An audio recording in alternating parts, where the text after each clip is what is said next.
Today we're going to talk about Matchmaking for Psychopaths by Tasha Coryell. And one would wonder, how exactly does this work? Do the psychopaths say, hey, I'm crazy and I can't find a mate, help?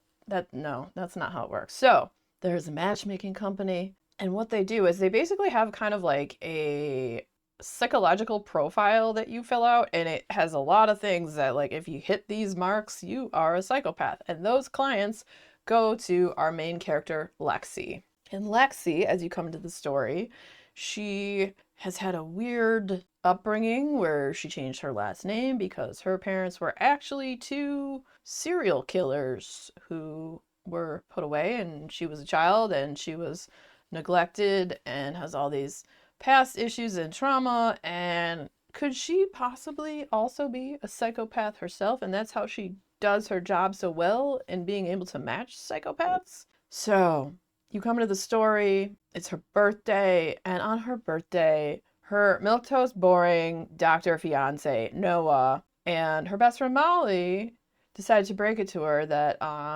Noah is not going to marry her because him and Molly are in love. And she's like, ha ha ha, very funny. And then they're like, no, we're serious. And she's like, seriously, what the F? Because she had a really hard time making friends. Molly was like her best friend, and the betrayal from her best friend and her frickin' fiance, like, horrible.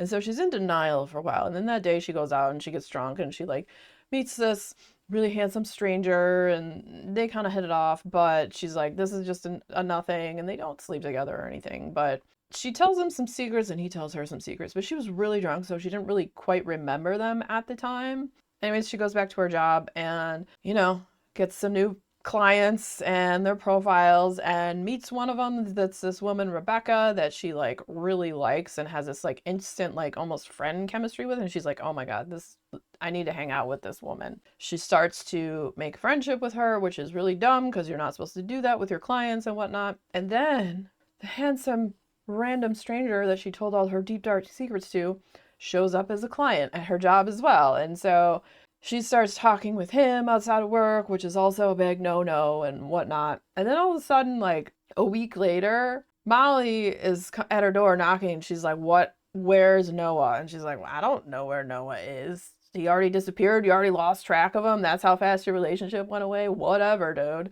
And so she's really upset. And then all of a sudden, Lexi receives a box with a heart balloon on it. And inside is a human heart. And she's like, what the F is this?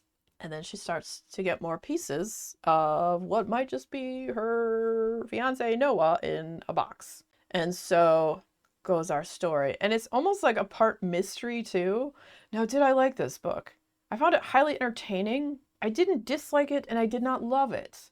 But it's very entertaining and so off the wall ridiculous that I kept turning the pages because I was like, who is doing this? Because I suspected freaking everyone. I was like, everyone's a psychopath in this. It could be anyone. So yeah, I have my notes. I'm like, oh, I think it might be this person or this person. And then I'm like, oh, it could be this person too, because this person they're competing for a job, and then she's digging into the history and she knows that her parents were serial killers, and so it could be mystery, thriller, horror.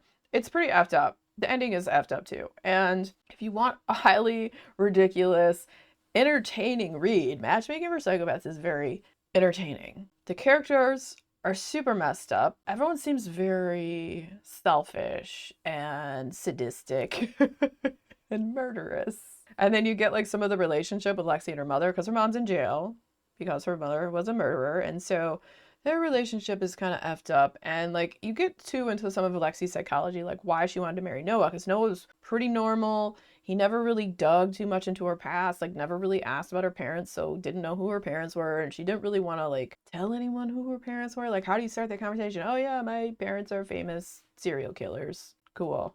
How do I tell you that? Like, how do you not have people judge you from that? It's kind of hard. So it's a crazy book. If you like things that are a bit on the ridiculous side and murderous and goofy and weird, and the characters are, I say they're selfish, but they're also, like, they want to think they're trying to be good, I guess. I don't know. The rationale and the reasoning in their brains of why they do the things that they do is quite interesting. And I really thought the cover of this book was pretty cool with like the weird like Cupid doll kind of thing going on in the little car. Like I love the cover. I thought that was great. And I think it's a fun, weird horror book. So if any of that sounds good to you, Matchmaking for Psychopaths by Tasha Coryell, check it out.